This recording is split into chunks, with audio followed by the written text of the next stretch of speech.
Zelda Minis Cap en español. Parte 10 de Paso 2 Sepulcro del Bosque Minis. Vuelve a subir en el nenúfar, avanza hasta la bifurcación y continúa hacia arriba para llegar a un lugar donde hay una puerta con cerradura.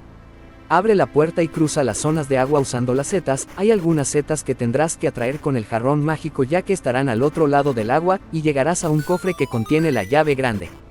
A continuación pisa el interruptor que hay a la derecha y aparecerá un transportador que te lleva a la primera habitación de la mazmorra. Absorbe la telaraña que tapa la puerta de la derecha y sube por la escalera. En la habitación a la que llegas hay una seta en el centro. Absórbela con el jarrón mágico y te lanzará hasta el lado izquierdo. Repite el mismo proceso para llegar a la pared de arriba y abrir la puerta del jefe. El jefe es una especie de gelatina verde gigante. Usa el jarrón mágico para aspirar su base y se hará más pequeña. Cuando la base del enemigo sea muy pequeña, perderá el equilibrio y caerá al suelo. En ese momento tienes que golpearle con la espada.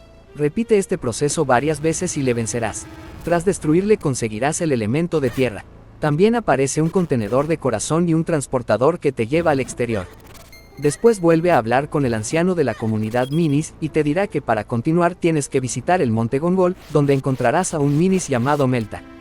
Próximamente parte 11 de Paso 2 Sepulcro del Bosque Minis.